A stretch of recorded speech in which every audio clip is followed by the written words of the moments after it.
Hello guys, Shalolo. This is for Scorpio. Scorpio, welcome dito sa aking channel, Palarin 888. Welcome guys. This is money, career, financial reading for the month of August. So, I hope na makaresonate kayo.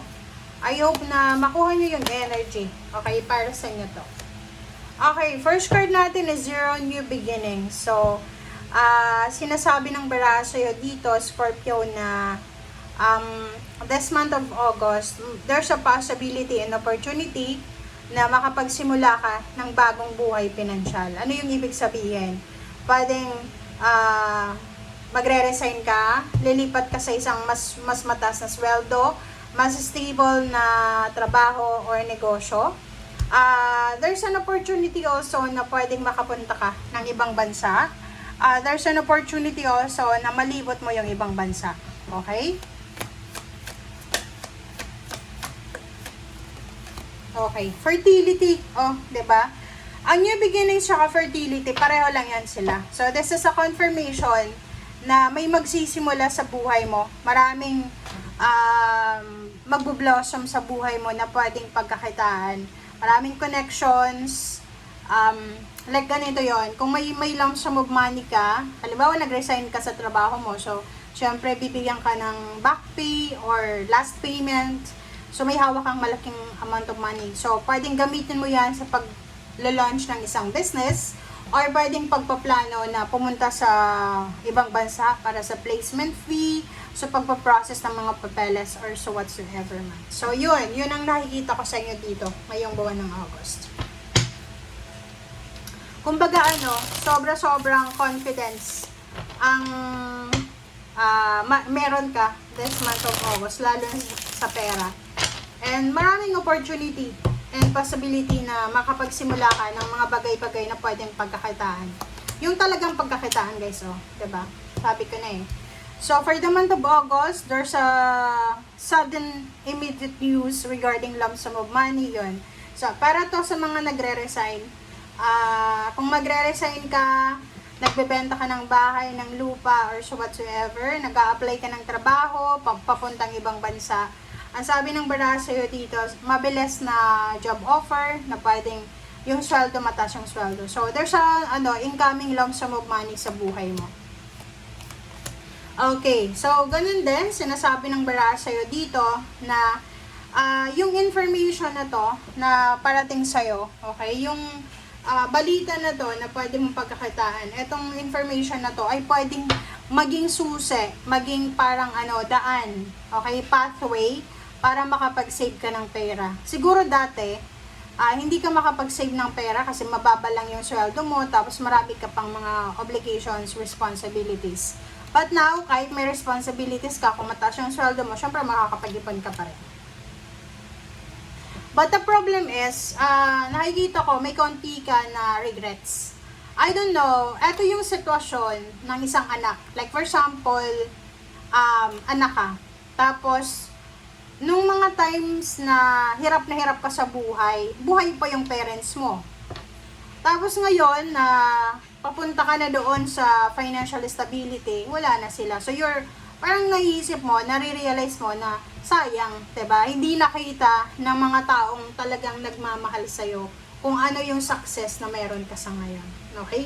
So, moving forward ka na. So, sa nakikita ko sa'yo dito, lalo kung babae ka na Scorpio, magiging sobrang smooth lang yung takbo ng finances mo for the month of August. Nakikita ko sa iyo dito, yung iba, you're waiting for a promotion, salary increase, you're waiting for a big celebration, parang ganon. Or maybe, panganay ka ba, breadwinner ka ba, or parents kayo. Kasi, sa nakikita ko sa inyo dito is, kailangan yung mag-double time this month of August. Kasi maraming nag-aantay sa inyo. Maraming anong tawag dyan? Maraming responsibilities kayo or maraming umaasa sa inyo. Alright? Okay. You need to be careful also kasi may mga away pamilya regarding sa salapi. Okay? Ano yung ibig sabihin niya, guys? May mga away na pampamilya dahil sa salapi. May mga away na pwede kang ma-involve Like yung away mo sa kapatid mo, sa parents mo, kung ikaw parents, sa anak mo, parang ganon. And at the same time, so nakikita ko sa'yo dito, sa trabaho. So, maybe yun yung isa sa mga reasons. Okay, yun yung isa sa mga reasons kung bakit ka aalis sa isang trabaho, magre-resign ka, or whatsoever. Kasi nga, ano ka na toxic na yung paligid mo. Sinasabi ng bara sa'yo na possible ka na manakawan, possible kang matraidor sa pera. Kaya nga kung may mga hawak kayong malaking halagang pera this month of August, make sure na diretso bangko siya. Diretso na sa bangko. Kasi sa nakikita ko sa'yo dito, medyo delikado yung pananalapi mo dito Okay? Sinasabi ng bara sa'yo dito yun, pwedeng may makaaway ka dahil ninakawan ka. Diba? So, sa nakikita ko sa'yo dito, lahat ng mga nahang na financial blessings, lahat ng hinihintay mo, parating na siya. So, congratulations sa inyong lahat. Okay? Strength card, magpakatatag daw kayo.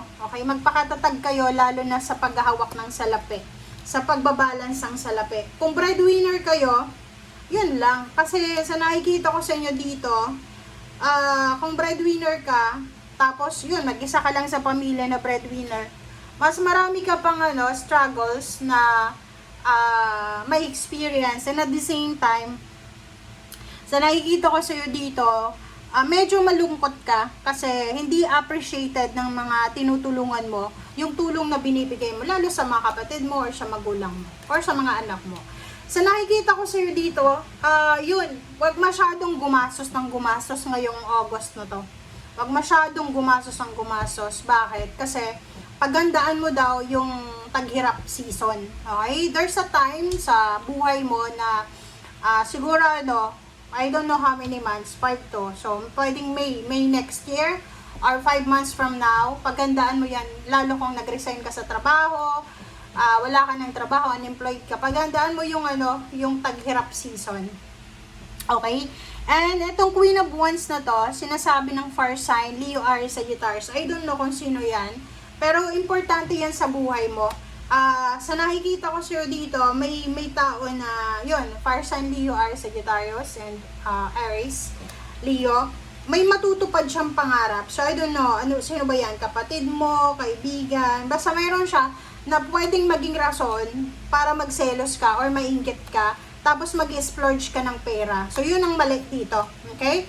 So, yun na nga, iwasan mo yung pakikipagsosyalan, iwasan mo yung party, yung, alam mo, yung mga party ng payabangan, parang ganon.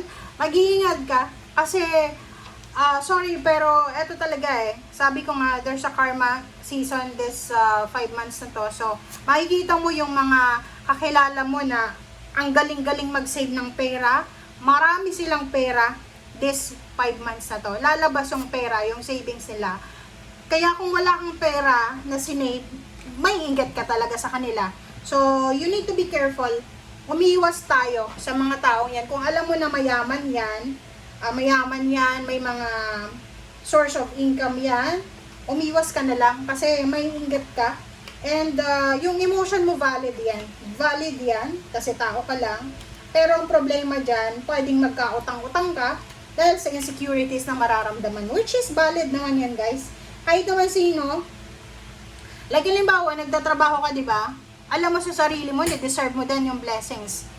Deserve mo din yung luxury. So, kung nakikita mo yung kapatid mo, yung kaibigan mo na they're enjoying their luxurious life, syempre may ingat ka syempre, di ba? So, okay lang yan. Valid yung reason mo. So, ano lang, ang gawin mo na lang is umiwas ka na lang. Umiwas ka na lang sa kanila. Okay? And, sa nakikita ko naman sa'yo, sabi ng baraha sa'yo dito, darating ang panahon na talagang ibibigay sa'yo ng tadhana, yung deserve mong happiness, freedom, yung pangarap mo, yung peace of mind. Ang nakikita ko sa'yo dito, this month of August, kung nasa Pilipinas ka pa lang, tapos wala ka pang experience papuntang ibang bansa, sobra-sobra yung motivation mo talaga na makapunta ng ibang bansa. Kasi hahanapin mo sa ibang bansa yung yung freedom, financial freedom talaga na minamanifest mo. And at the same time, nakikita mo sa social media, na-inspire ka sa social media na yung mga taong pumupunta ng ibang bansa, bago talaga yung takbo ng buhay nila. Okay? Thank you guys. Bye!